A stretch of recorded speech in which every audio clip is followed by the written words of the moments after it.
కన్యాకుమారి నుంచి కశ్మీర్ వరకు marathon walk చేసి 4000 పైన కిలోమీటర్లు నడిచిన తర్వాత ఆయనకు ఒక మంచి ఆలోచన వచ్చింది.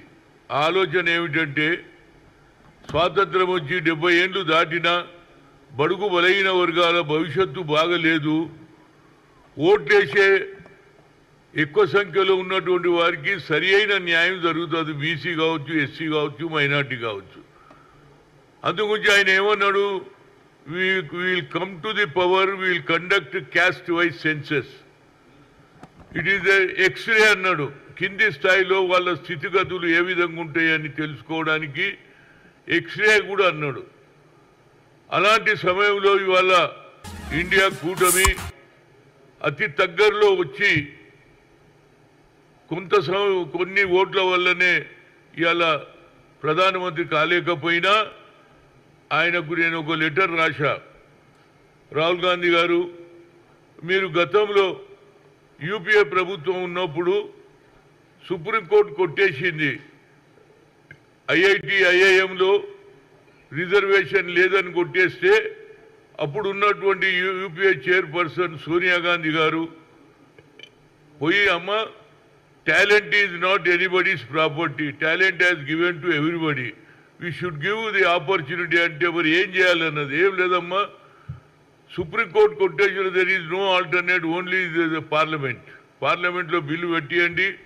అన్ని రాజకీయ పార్టీలతో మాట్లాడుతున్నప్పుడు ఉన్నటువంటి లల్లూ ప్రసాద్ యాదవ్ కానీ అందరూ కూడా సిపిఐ అందరూ కూడా మద్దతు ఇవ్వడం, బిల్లు పాస్ అయితే ఇవాళ కొన్ని వేల మంది యువకులు ఈనాడు చదువుకుంటున్నారు, డాక్టర్లు అవుతున్నారు, ఐఐటీలో ఇంజనీర్లు అవుతున్నారు, ఇవన్నీ జరుగుతున్నాయి.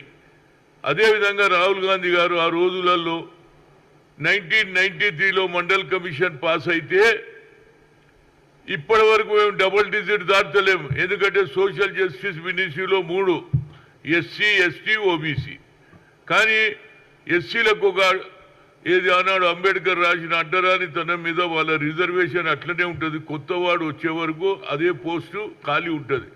కానీ మాది అట్లా లేదు, ఒకసారి ఆ పోస్టు సూటబుల్ రాకపోతే ఇట్ విల్ గో టు మళ్ళా అగ్రకులాల చేతికి పోతుంది అని చెప్తే అప్పుడు ఆయన మీరా కుమారికి చెప్పి సెపరేట్ చేశారు. ఎస్సీ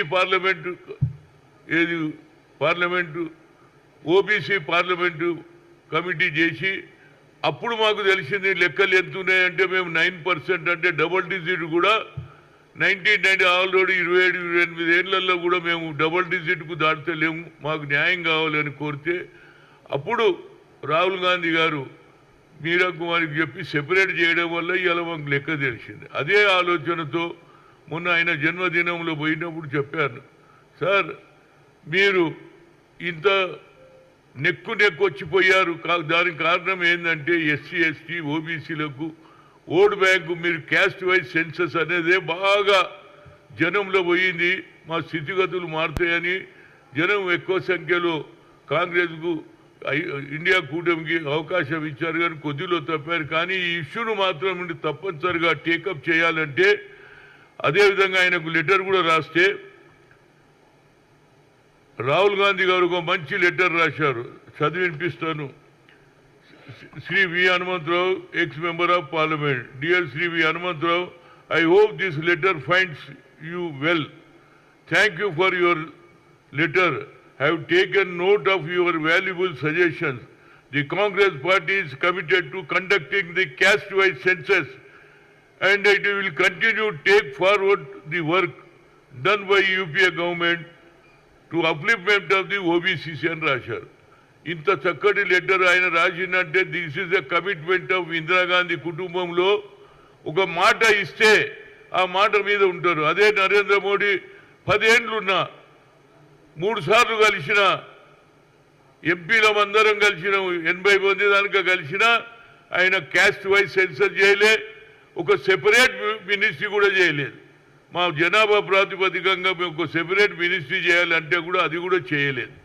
దానివల్ల ఇవాళ మాకు నష్టం జరుగుతుంది. రాహుల్ గాంధీ న్యాయం చేయగలుగుతాడు అనేది నా ఉద్దేశం. ఆయన అపోజిషన్ లీడర్గా డెఫినెట్గా ఉంటాడు. మనం మెయిన్ అపోజిషన్ ఇండియా కూటమి కాబట్టి తప్పనిసరిగా పార్లమెంట్లో బిల్లు పెట్టాలి అందరూ అంటున్నారు. ప్రతి దగ్గర కూడా రోజు పొద్దున్న లేస్తే పేపర్ తీస్తే బీసీ సంఘాలు మీటింగ్లే పెడుతున్నారు. చట్టసభల్లో రిజర్వేషన్ రావాలి 50% అంటున్నది. ఎప్పుడైతుంది? క్యాస్ట్ వైజ్ సెన్సస్ చేస్తేనే అవుతుంది.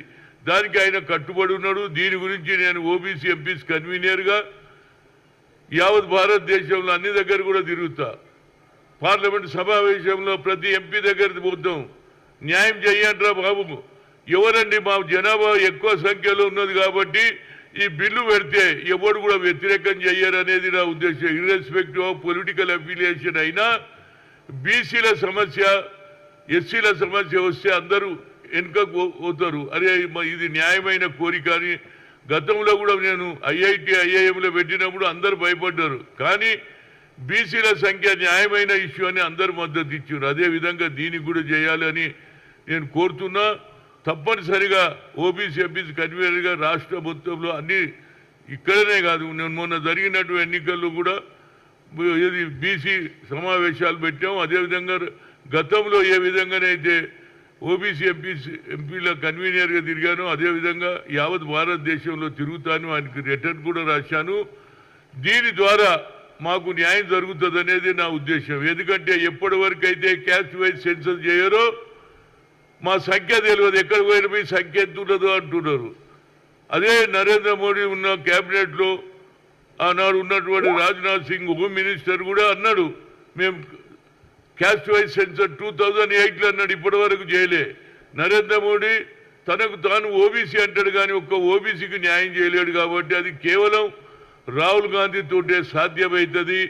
దానికి తప్పనిసరిగా being a former OBC MPs కన్వీనర్గా నేను ఫైట్ చేస్తాను.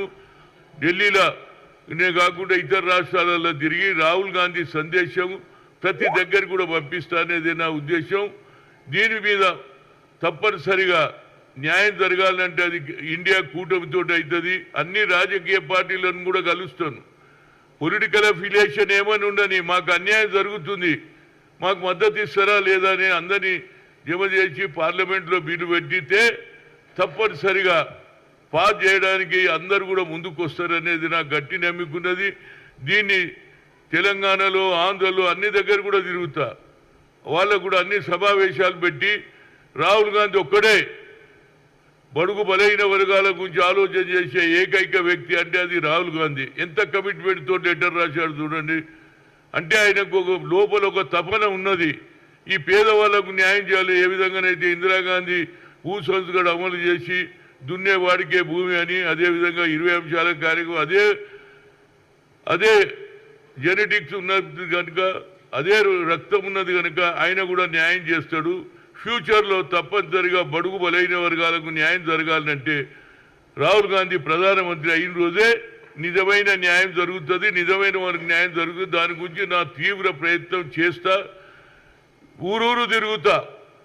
ఏది ప్రతి రాష్ట్రంలో నాయకులను కలుస్తా, బీసీలను కలుస్తా. తప్పనిసరిగా ఈ క్యాస్ట్ వైజ్ సెన్సస్ చేయాలి. దాంతోపాటు ఎన్నికలు పెడితే మనకు సరి అయిన ప్రతిఫలం వస్తుంది. రాజ్యాధికారంలో బీసీలకు కూడా న్యాయం జరుగుతుంది అనేది నా ఉద్దేశం. దీంతోపాటు ఒక చిన్న ఇష్యూ, మూలచాలపల్లి గ్రామం అనేది ఏది రంగారెడ్డి జిల్లాలో ఉన్నది. అక్కడ ఈశ్వరమ్మ అనే ఆల్రెడీ ఇవాళ బట్టి విక్రమార్క చూడడానికి పోయాడు.